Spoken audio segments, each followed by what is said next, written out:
Yeah, I thought UMass was, the highlights kind of special teams. We had three explosive returns, and punt team made a game-changing type play again, down the ball inside the one. Aiden continues to be, really, really solid performer for us. And they gave offense the starting field position in the first half of 45-yard line, minus 45, which is good. Thought Treadwell played really well on special teams. Negatives, we had a loose ball on the ground, which we can't afford to do, and I just thought we were kind of sloppy in the second half there. Defensively, held them to 233 yards of offense, which is really good. 8 3-and-outs, 11 TFLs, 6 sacks, and the biggest highlight probably from the previous week to this one, we were 95% on third down, which is incredible. So we got one takeaway and really should have had two, in my opinion. But negatives, we gave up 3 explosive plays that really resulted in their 10 points. And the other 14, one was on the offense, and one we kind of had all our reserves in, and good to see them get in the game. Didn't think our effort was great in the second half or to the standard of what our defense has been playing. We have one play in particular that really kind of signifies that to me. Dre Butler has an outstanding track on retracing and running to the ball, knocks it loose, and we had 4 other guys that if they were playing with the same intensity that they do most of the time, we probably recover that. Offensively, positives, we averaged 15 yards a catch, had 15 explosive plays. We're 5 of 6 in the red zone for touchdowns. Should have been 6 for 6. 2-minute drill was very, very efficient, and I thought our tempo was very good when we went fast. Negatives is we continued to haunt ourselves with slow starts in both halves, which is frustrating as heck. And we had a fumble that resulted in a touchdown, and we were 0 for 2 on fourth down. So it was, and we just continue to do things that really put us behind the chains or don't get us in a position where we're in second down and we can get into our normal tempo offense. And we've got to continue to work and get better. We didn't play particularly well at 2 spots in the offensive line. And at quarterback, we were a little slow starting also. But, again, our kids found a way to win on the road and to get us one step closer to bowl eligibility, and excited to be back home to play here at home for 2 straight weeks. That's going to be really, really nice. Looking forward to that. Man, I told our team this morning, I wish – I'm going to fight like heck this week, man. They're going to see a very determined staff that is determined to not see us when everybody would say, hey, it's your FCS opponents, you should probably win this. I honestly believe that this team we're getting ready to play is as good, if not better, in their totality than last week's opponent. If you watch their game against Coastal and against Marshall, it's concerning. 2 really good defensive linemen, and 1 and 47. We wanted 47. 1 is really, really good. Big, strong, active in the secondary. Really well coached. Very different than last week's, but, man, these guys know what they're doing. All 11 are on the same page, and they are in the right spots. And so it's their front is one of the strengths of their team on the defensive side. I'm impressed. I don't know Coach Lamb personally, but impressed with the way his kids play. Really impressed with his offensive scheme. Now, look, he does a lot of things. You're looking at polecats and trick plays, and you watch his games against the group of 5 opponents like Marshall and Coastal, and it's there's a lot of stuff going on with him trying to give his kids a chance to win a football game that would have significance for them. And so we're going to have to do a lot of planning for having to adjust and align to a lot of the stuff that we see on there. But impressed with the job that they do, and both offensively and defensively. I hadn't watched special teams, but so far I'm impressed with what I see on film. Coming off a big win too, so they'll have some confidence.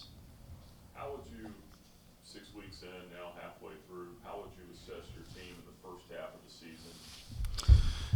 I'm our worst critic to our coaching staff and to our players. Obviously, I am thoroughly pleased with the grit that our team has shown, the ability to stare injuries, adversity a little bit on the road, some good teams, and to find a way to have a chance to win every one of them that we've been in. I think we deserve an A++ for that. And so the grit, the leadership, the belief, the adjustments, all of that, I think we've been pretty good at that. The consistency in doing things that should be our base, that give us a chance to have more efficiency, we're not there yet. And is that because of some constant turnover at different spots? I don't know. In particular, quarterback one, not real sure, but it's frustrating to watch with the team this morning. I watch a negative reel with our offense every Monday morning, the entire offense, the entire staff of things, and I put my negatives on there too. I had 2 bad calls in this game. I mean, that was just, a guy that coaches as long as I have, you don't want to look at that film and see, man, we had 2 calls that were schematically had 0 chance at working. Let me say, I have one for sure that had 0 chance. The other is actually a good call if I had repped it with the kids, the look that they saw, but we had not. And so it's hard to say that you can expect great results when you hadn't shown them a look that was a weird look. Schematically, it can work, but you'd have to practice it. So I had 2 calls like that, so I have to own that in front of them, and then they have to own, why in the world are we – how do we not get this one right? We repped it 13 times this and those are the ones that again, A++ for grit, belief, adjustments, culture, fun to be around, all of that. I just don't feel like we've been corporately as a team. Defense has been pretty solid, other than a 3rd down plan at Old Dominion and our pass defense at Akron, which again they had a really good plan. It was different than what we had saw. Other than that, they've been pretty dang good. But offensively, in particular, we just have been inconsistent at some of the things that we really should be getting right. So that's my synopsis. But we're 5-1. That trumps everything. We celebrate being in that position and relish another opportunity to try to get the 6th win this Saturday, but it will not be given to us. We'll have to earn it.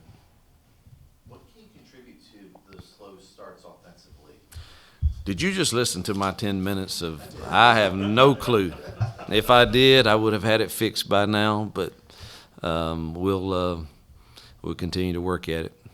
Because you scored touchdowns on your first drive twice. We scored touchdowns on every single drive where we won first down, and once we finally won first down and could get into our tempo stuff. Our tempo stuff, we averaged 9 yards a play on. We just but you got to win first down, and we should have won more than we didn't the other day, but it was really us. So we got to keep working.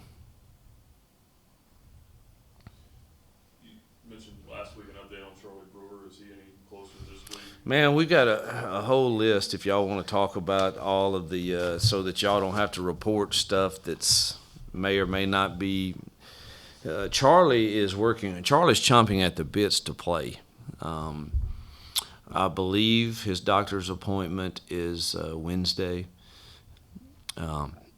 I talked with the doctors all weekend, and as soon as he can fully grip a football and we feel like he can be trusted to take care of the ball, they're going to release him to play. They think structurally the thing is, but his hand's been in a cast for several weeks, so it's not as functional as normal.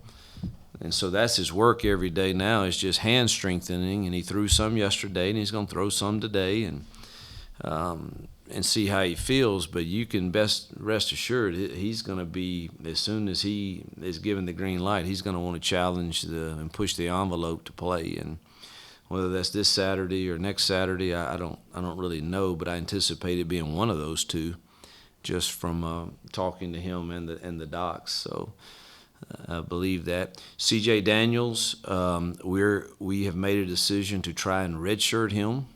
We think that would be better for the future of our program and him, to get him fully healthy. We're 6 games in. He's played in 2, so he can still play in 2 more. We'll kind of judge that based on the health of that room as we continue to go. We've also done that with Deion Biggins and with Jalen Jimerson, trying to redshirt those guys also. Chase Mitchell, trying to redshirt him and Harrison both, if we can.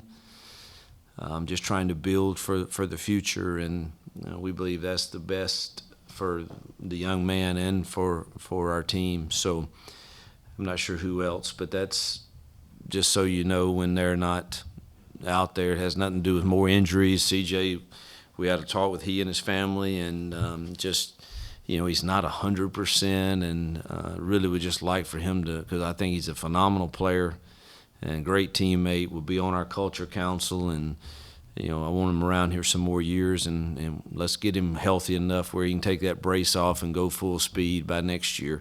So that's the plan there. Thoughts on how Christian Zachary and Steven Sings performed? Solid. There was all the grades on the D-line were pretty good. I thought they played hard. I thought C.J. Bazile did some good things. We're going to need him the next few weeks as Trayshawn recovers. So I thought they were pretty solid. Everybody was graded 80% or above in the D-line, so that was good to see. Would you like to redshirt Bazile, or is it just a matter of? Well, it's not too late yet. I believe that was game 1 for him. So that one's to be determined, based on health and. So I like to redshirt as many as I can.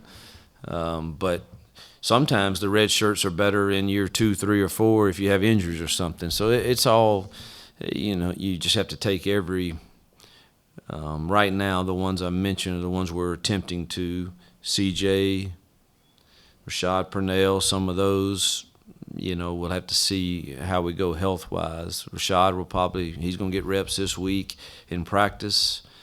But we'll see, how the season goes. But we're not afraid to play any of them in at least 4 games for sure. After the end of last year and the way the regular season finished up, you said at one point, or did we put too much on getting bowl eligible and then took our foot off the gas? Do you approach that any differently, knocking on the door now? Well, I hope we're 1 year more matured. I just don't know else how to approach a season when you're not. Look, I'm a realist. You're not in the national championship discussion. Probably only on a given year right now in the current format, I would say 4 teams, 5 teams, 6 teams at the most are really involved in that, and the rest of us are fighting to get bowl eligible and give our kids and our administration, and our school, and our fans that opportunity, which means something around here. I don't know about other places, but for us, it means something. And so I don't know. We're not in a conference. We're not playing for the national championship. So that has to be the goal. That has to be, how do we get to that? And, should we gain that, in the next couple of weeks, that's great. Obviously, I'm confident that I have a way to approach the others, and maybe we're a little more mature.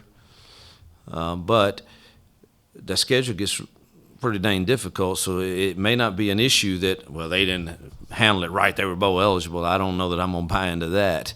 And when you're playing teams like BYU, Virginia Tech, and better UConn and Arkansas, in that second half, on the road in some of those where conditions could be a little different than what our kids are used to. So I won't buy into all of that, but I'm confident. I like the way we're approaching it. I think it's important to put next year it'll be a little different. Yeah, we want to be bowl eligible. We want to win the conference too. I think I counted 9 different guys with a rushing touchdown for Gardner Webb. You mentioned they had some trick plays and things. Does that contribute to some of that? I haven't watched enough to be able to tell you how all 9 scored their touchdowns. I don't. Yesterday is spent with me watching most, getting a full grasp of who they are defensively, and then I get started on Monday morning just getting all the others. So it's I'm not quite ready to say how they all scored their touchdowns, but I am impressed with he fights to give his kids a chance to win games. I wanted to ask you about how's TJ's knee doing this, I guess, after getting some reps Saturday? Yeah, he was good this morning. I thought his knee functioned okay. I thought he was just really gassed, and he went 3 straight carries, and he's needing a break. So Coach Dom and them got to get him caught up conditioning a little bit.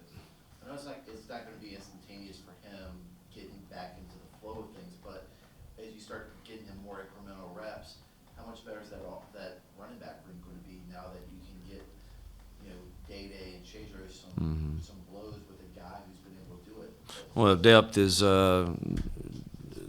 depth is incredibly valuable when you're going through a 12-game season, particularly with the second half physical games we're going to have. So it also, if we're able to stay healthy there, we originally at the beginning of the year had a plan for Shadro to play some slot too, to give us DeMario a bit of a break there, and that. It really would help if we got TJ back healthy, and that would help with us redshirting CJ, where we can move Javion around and we can have, Shadro doing some of that too. So it would be great for us to get him fully healthy and ready to go. Coach, we got Dave Friedman online from Gardner Webb. I think he's got a few questions for you. Dave, if you want to unmute yourself and go ahead. Yeah, hey Coach, appreciate you taking a couple of minutes. Yes, sir. Philosophically, offense and defense as a program as a whole, who is Liberty? What, when things are working really, really well, are you guys doing? I would say for all my years of coaching, offensively, I would say people would think of us as a balanced tempo offense where we try to run and throw pretty equally. And our answers are based in the RPO game typically. So defensively, I think we're an aggressive movement-type defense that tries to create negative plays. And how well have you succeeded in doing those things so far this year? Defensively, pretty good. Offensively, at times really good, and at other times very inconsistent. What would you say about this particular team that is special, that we might not see with other squads? Yeah, I think it's hard, unless you've seen all the games, to really understand this team truly has grit and toughness and belief, and really believe in playing the 60 minutes and seeing what the scoreboard says. I think that's very hard for anyone to judge unless you're at all the games. When you look at your quarterback room and you've played 4 different guys, how would you kind of describe each of those guys in not only just the way they play, but everything else that goes into quarterback? Who's responsible for protection calls and kind of the nitty-gritty with each of those 4 players? Well, our quarterbacks are responsible for the protection calls no matter who's in there. I mean, we've got to be able to coach them on how to get yourself protected. So they're all responsible for that. I mean, they're all different. Charlie, I didn't get to see, but what, 2 series? So I don't have the full. I like him. Obviously, I named him our starter, but I don't hadn't had any games with him really where we get tested together and see how we respond. Caden is obviously, I think, going to be a really good player, really good quarterback. Has shown flashes of really good stuff, and has shown flashes where he didn't quite protect the ball like he should, but that he's young. JB is probably he's the more veteran, been around us a long time, should understand how things should go pre-snap and post-snap. Has been a little more inconsistent than I would have had imagined, but seems to settle in too some, and he settled in kind of during the second quarter the other day, and I thought was pretty solid other than the start of the third quarter for the remainder of the game. Nate throws a really good deep ball, struggles mightily on the intermediate ones, it seems, and hopefully we can help him get that fixed. But I've said it all along that we had 4 guys that I thought could come in and we could compete with, and it's proven to be true. I don't like the fact that we've had to do that. I think it's really been an adjustment on our entire team offensively to try to do it, but yet we find ways to, score the 35, 38, 42 points or so that allows us to win games, or the 20 that it took to beat UAB or whatever it was. But so thankful for all 4 of them. Who would you say have been the MVP of the offense and the defense so far, and why? Oh, boy, I don't know. You'd probably have to point toward DeMario and Day on offense as being, I wouldn't call anybody MVPs yet, but I would say that they've been pretty consistent in creating explosive plays for us. Defensively, Mike Smith's been pretty solid, Ahmad Walker, Scruggs, the whole D-line. Kenny Charles probably has stood out maybe a little more than the others, but I'm pleased with all of them. Appreciate your time, Coach. Best of luck in your preparation. Thank you. Anything else in the room? I wanted to ask you about JB. How do you, you mentioned 2 series, didn't look great, but settling in, didn't chase the ghost. What do you want to see out of him this week as he prepares for Gardner? I mean, I've seen it most practices. He usually prepares pretty well. He's still inconsistent in some of his throws in practice, but he typically has the decision right. Like if you're supposed to throw a swing on a loaded box, he typically gets that right 100% of the time in practice, but yet the start of the third quarter, the very first play, we have exactly what we want. DeMario's probably going to run for 15 yards before he ever encounters an unblocked tackler, and we're off and running with our tempo, and he doesn't throw it. And those are mysteries to me. And so just continue to rep the base package of how we're going to get started so that we can get in, whether it's our landmarks or whether it's our shot plays or whether it's our tempo, that we feel the freedom to call those. It's hard to call those when you're in 2nd and 10 and you're thinking, man, I got to get this in 3rd and manageable.